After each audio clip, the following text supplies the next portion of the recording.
Lahore high court ने सरकारी अस्पतालों में अद्वियात की अदम दस्तियाबी के खिलाफ दरख्वास्त का तहरीरी हुक्म जारी कर दिया। हुक्म में कहा गया कि chief executive officer Punjab health care commission के ऑफिस की बिल्डिंग के लिए फंड मंजूर ना होना अफसोसनाक है। हेल्थ सेक्टर के मुनासिब काम करने के लिए अपना ऑफिस और स्टाफ जरूरी है। मजीद जानेंगे डॉन न्यूज़ के नुमाइंदे राना बिलाल से। राना बिलाल, बताएगा तहरीरी हुक्म में मजीद क्या कहा गया है? जी देखिए, सरकारी अस्पतालों में अद्वियात की अदम दस्तियाबी के खिलाफ दरखास्त का लाहौर हाईकोर्ट ने एक सफ़े का तहरीरी हुक्म जारी किया है, जिसमें यह कहा गया है कि chief executive officer Punjab health care commission के मुताबिक उनके ऑफिस की बिल्डिंग के लिए फंड मंजूर नहीं किए गए। तहरीरी हुक्म में यह कहा गया है कि फंड मंजूर न होना अफसोसनाक सूरत हाल है।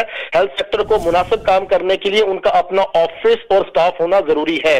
तहरीरी हुक्म में यह भी कहा गया है कि शोबा सेहत को बेहतर बनाने के लिए पंजाब हेल्थ केयर कमीशन की रिपोर्ट वज़ीर आला पंजाब को पेश की जाए और पंजाब हेल्थ केयर कमीशन की रिपोर्ट पर अगर वज़ीर आला चाहे तो इकदाम कर सकती हैं। तहरीरी हुक्म के मुताबिक वज़ीर आला की सेहत से मुतालिक मीटिंग की जो अपडेट है वो भी आइंदा समात पर सरकारी वकील अदालत के सामने पेश करे। ये लाहौर हाईकोर्ट के जस्टिस शाहिद करीम ने एक सफ़े का ये तहरीरी हुक्म जारी किया है और एडवोकेट अजहर सदीक की जानिब से दरखास्त लाहौर हाईकोर्ट में दायर की गई थी, जिसकी गुज़िश्ता समात का तहरीरी हुक्म जारी कर दिया गया है और अदालत ने सरकारी वकील को हिदायत की है कि सेहत से मुतालिक जो वज़ीर आला पंजाब मीटिंग करेंगी उसकी जो तफसीलात है वो आइंदा समात पर अदालत के रूबरू पेश की जाए। बहुत शुक्रिया राना बिलाल इन तफसीलात के लिए।